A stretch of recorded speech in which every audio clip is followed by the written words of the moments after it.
Hello everyone, welcome back to our channel Fight for Your Dreams. So let's fight with me. I am Amandeep. आज हम बात करेंगे उस महानायक के बारे में जिसने हमें इतना खूबसूरत संविधान दिया, जो है डॉक्टर बी आर अम्बेडकर। आज पूरे भारतवर्ष के अंदर डॉक्टर बी आर अम्बेडकर की 130वीं जयंती सेलिब्रेट की जा रही है। ठीक है, तो हमें उनके बारे में जानना चाहिए, हमें पता होना चाहिए कि उनका क्या योगदान रहा हमारे देश के संविधान निर्माण के अंदर और हमारे समाज के प्रति उनका क्या नज़रिया था, उन्होंने हमें क्या सीखने को दिया। ठीक है, तो ऐसे महानायकों के बारे में हमें जानना चाहिए जिनसे हमें भी प्रेरणा मिले और हम आने वाली पीढ़ियों को भी बता सकें। अगर हम इन महानायकों के बारे में नहीं जानते हैं और अदर चीज़ें पढ़ते रहते हैं तो उनका कोई फ़ायदा नहीं रहेगा, क्योंकि उन महानायकों के विचारों को अगर हम छोड़ देते हैं तो हमारे विचार, हमारी जो स्टडी है, नॉलेज है, वो अधूरी ही रह जाएगी। क्योंकि जो प्रैक्टिकली चीज़ें हैं जो हमारे सामने हैं, हमें उसके बारे में जान लेना चाहिए। और इतने महान नायक हैं, उनके बारे में तो जानना ऑब्वियसली बहुत ज़्यादा इंपॉर्टेंट हो जाता है। तो डॉक्टर बी आर अम्बेडकर की 130वीं जयंती बनाई जा रही है, आपको उसकी हार्दिक शुभकामनाएं। तो आज है 14 अप्रैल। ओके, तो 130वीं जयंती इनकी मनाई जा रही है। तो देखिए, इनका एक विचार है, life should be great rather than long. इनका कहने का मतलब है कि ज़िंदगी जो है वो महान होनी चाहिए बड़ी होने के बजाय। ज़िंदगी चाहे छोटी हो, हमारा जीवन चाहे छोटा हो, लेकिन जीवन में ऐसे काम कीजिए जिससे आपका जीवन क्या हो जाए, महान बन जाए, आपको लोग याद करें। ये देखिए, 130वीं जयंती इनकी मनाई जा रही है और आज भी हम इन्हें महानायक के रूप में जानते हैं। डॉक्टर बी आर अम्बेडकर के बारे में थोड़ा जान लेते हैं। डॉक्टर बी आर अम्बेडकर के बारे में वैसे हम जानते हैं कि ये संविधान निर्माता थे, चिंतक थे, समाज सुधारक थे।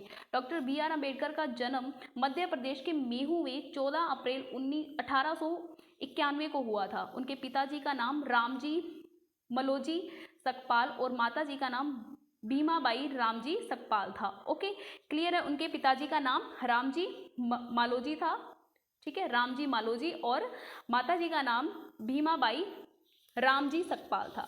क्लियर है। डॉक्टर बी आर अम्बेडकर का जन्म 14 अप्रैल 1891 को हुआ था। उन्होंने अपना पूरा जीवन सामाजिक बुराइयों जैसे छुआछूत, जातिवाद के खिलाफ संघर्ष में लगा दिया। ऐसा क्यों? क्योंकि उन्होंने इन सब चीज़ों को फेस किया था। ठीक है, छुआछूत को, जातिवाद को, इन सब चीज़ों को उन्होंने फील किया था, उन्होंने इसके प्रति संघर्ष किया था।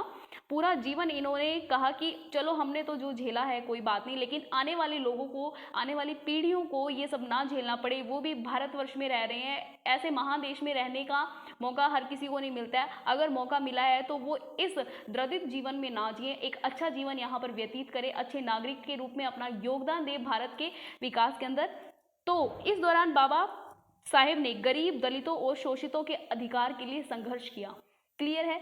तो इतना पॉइंट आपको समझ आ गया होगा।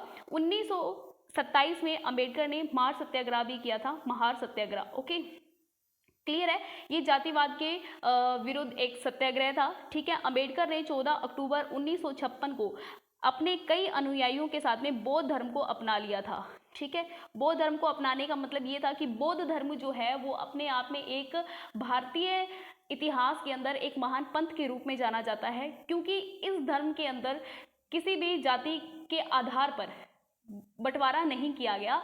ज़्यादातर हम देखते हैं तो ब्राह्मणवाद को इन्होंने बौद्ध धर्म के अंदर कहा गया था कि ब्राह्मणवाद को इन्होंने पिछड़ा हुआ बताया कि ब्राह्मणवाद उच्च श्रेणी का नहीं हो सकता है, और भी अन्य जो लोग हैं वो भी उच्च श्रेणी के हो सकते हैं। तो इन्होंने बौद्ध धर्म को अपनाया था 14 अक्टूबर 1956 को अपने कई अनुयायियों के साथ में। उनका निधन 6 दिसंबर 1956 को दिल्ली में हुआ था, जिसे हर साल महापरिनिर्वाण दिवस के रूप में मनाया जाता है। ठीक है, 6 दिसंबर 1956 को महापरिनिर्वाण दिवस के रूप में मनाया जाता है। बौद्ध धर्म को इन्होंने अपनाया था, इसीलिए महापरिनिर्वाण दिवस कहा जाता है इसे। अंबेडकर को वर्ष 1990 में मरणोपरांत भारत रत्न से सम्मानित किया गया था।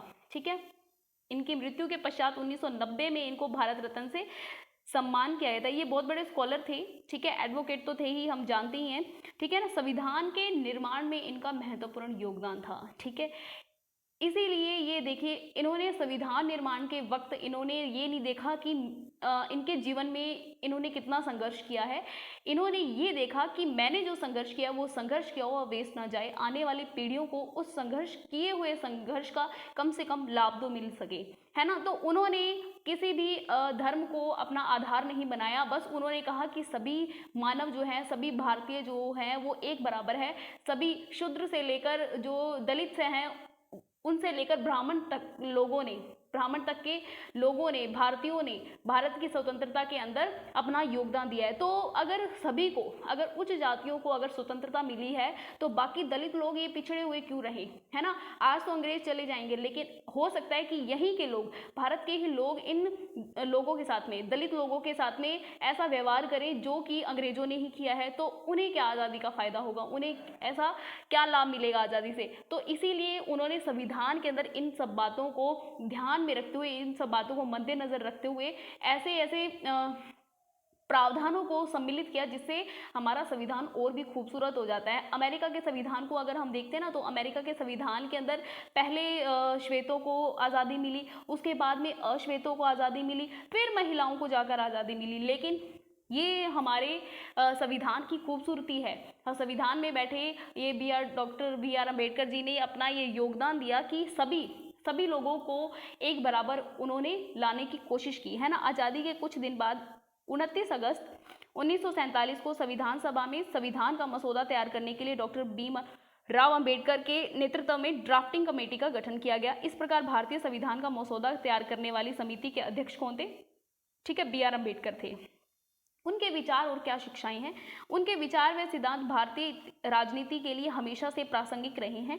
दरअसल एक ऐसी सामाजिक व्यवस्था के हिमायती थे, वो ऐसी व्यवस्था को सपोर्ट करते थे जिसमें राज्य सभी को समान राजनीतिक अवसर दे, ठीक है ना, सभी को समान राजनीतिक अवसर दे। धर्म, जाति, रंग, लिंग के आधार पर भेदभाव ना किया जाए। लिंग, महिलाओं की बात हम कर रहे हैं। अगर हम किसी भी अगर कह रहे हैं ना कि हाँ कि दलितों के साथ में नहीं, अगर हम लिंग के आधार पर अगर हम बात करते हैं तो महिलाओं को हमेशा से पिछड़ेपन की दृष्टि से ही देखा गया है। चाहे वो स्वर्ण वर्ग की महिलाएं हो, चाहे वो दलित वर्ग की महिलाएं हो, उनके आड़े पुरुष ही आते हैं। पितृ सत्तात्मक हमारा समाज रहा है शुरू से ही।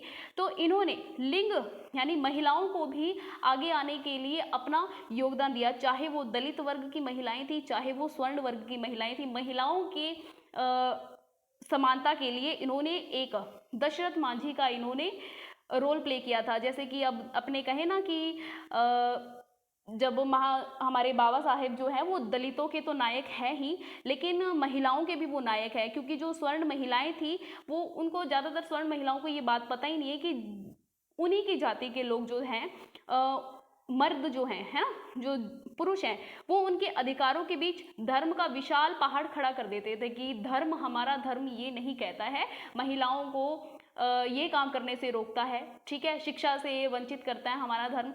तो उस वक्त बाबा साहेब ने दशरथ मांझी बनकर हथौड़ी और छैनी का रोल प्ले किया था, है ना। तो पूरे देश की महिलाओं को समानता का अधिकार दिलाने में इनकी एक महत्वपूर्ण भूमिका रही है, जिसे हमें नज़रअंदाज नहीं करना चाहिए। केवल दलितों के लिए नहीं, इन्होंने सभी वर्ग की महिलाओं के लिए अपना योगदान दिया है ना। डॉक्टर बी आर अम्बेडकर जो है समानता को लेकर काफ़ी प्रतिबद्ध थे।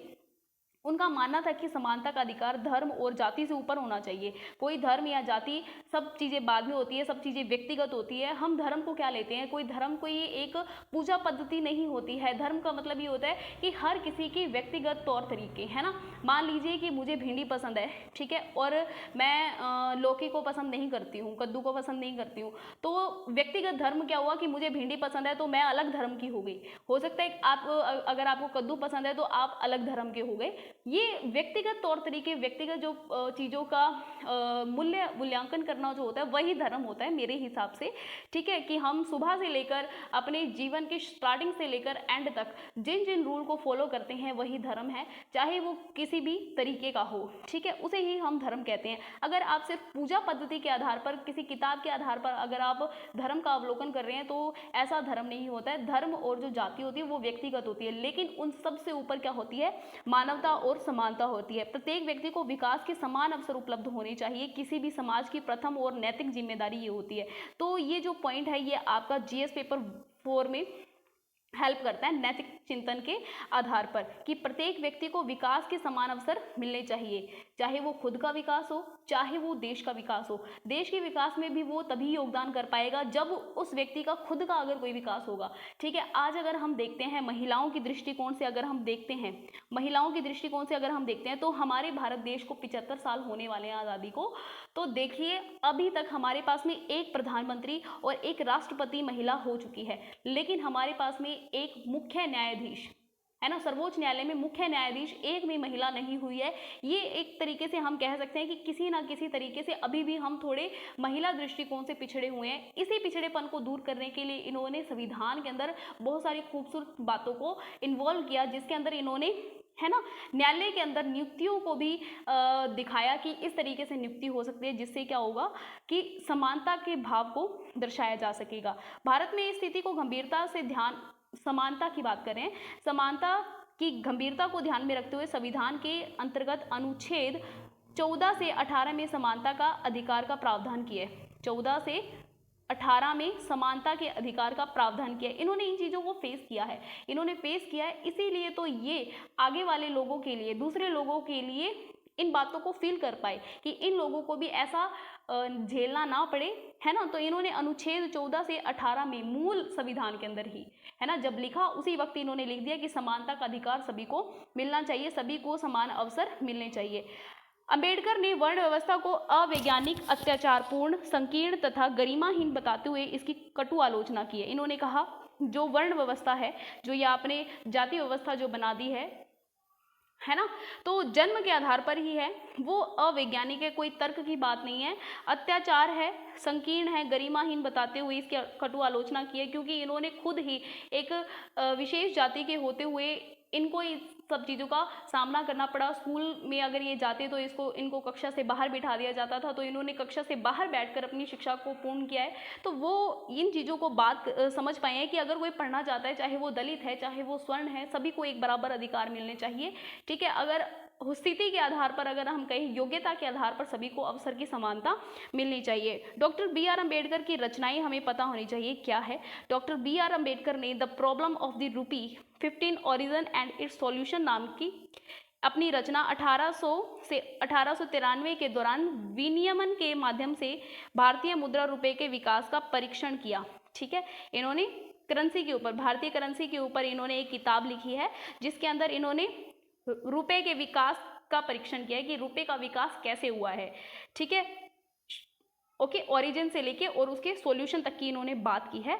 मौद्रिक व्यवस्था के चयन की समस्या की व्याख्या की है कि हमने मौद्रिक व्यवस्था कैसे चयन किया है, मौद्रिक व्यवस्था का क्या चयन किया है, उसकी पूरी समस्या के बारे में इन्होंने अपनी किताब the problem of the rupee के अंदर इन्वॉल्व किया है। फिर इनकी एक किताब आती है, प्रकाशित है, 1918 में प्रकाशित हुई थी, जिसके अंदर भारत में छोटे जोत और उनके उपचार, छोटे जोत ये कृषि से संबंधित है, ठीक है ना, small holdings in India and their remedies. तो इसमें भारतीय कृषि तंत्र का स्पष्ट अवलोकन किया गया है। तो आप ये देख सकते हैं कि वो एक विधि के ज्ञाता होते हुए भी ये विभिन्न जो समस्याएं हैं इनको भी वो समझ पाए, है ना, वो ठीक है। तो इसी वजह से हम उनको महान नायक कहते हैं। ठीक है, उनके एक अन्य शोध ब्रिटिश भारत में प्रांतीय वित्त का विकास ठीक है, एक अन्य शोध के द्वारा उन्होंने क्या किया, ब्रिटिश भारत में प्रांतीय वित्त का विकास बताया है। ठीक है, जिसकी प्रासंगिकता आज भी है। देखिए, जो ब्रिटिश भारत के समय जो प्रांत थे उसके अंदर जो वित्त का विकास हुआ है, जो रुपये का, जो करेंसी का विकास जो है, उसके बारे में यहाँ इस किताब के अंदर इन्होंने बताया। 3 अप्रैल 1927 को अंबेडकर ने बहिष्कृत भारत नाम का एक अखबार भी शुरू किया था। फिर इन्होंने इम्पोर्टेंट रोल प्ले किया है, Hindu code bill. Hindu code bill इन्होंने प्रस्तुत किया था जब ये भारत के प्रथम विधि मंत्री थे। ठीक है, विधि मंत्री ये रहे थे, उस वक्त इन्होंने हिंदू कोड बिल को प्रस्तुत किया था संसद के अंदर। तो ये जो हिंदू कोड बिल था 1951 के अंदर ये लाया गया था। ठीक है, 1951 के अंदर बाबा साहेब ने हिंदू कोड बिल को संसद में पेश किया था। इस बिल के आधार पर क्या हुआ था कि पुरुषों को एक से ज़्यादा शादी करने पर प्रतिबंध लगाया गया था, महिलाओं को तलाक लेने के अधिकार दिया गया था कि महिलाओं को भी तलाक लेने का अधिकार होना चाहिए, महिलाओं को पिता की संपत्ति में जितना लड़के को हिस्सा मिलता है, जितना अधिकार लड़के का होता है उतना ही अधिकार लड़की का हो, ये सब जो प्रावधान थे ये बाबा साहब अंबेडकर ने 1951 के अंदर प्रस्तुत कर दिए थे। हालांकि ये जो बिल था ये संसद में पारित नहीं हुआ था, इसके अंदर काफ़ी विरोध किया गया था, ठीक है ना। तो विरोध किया गया, तब इन्होंने इस्तीफा दे दिया था, ठीक है, इस्तीफा दे दिया था मंत्रिमंडल से।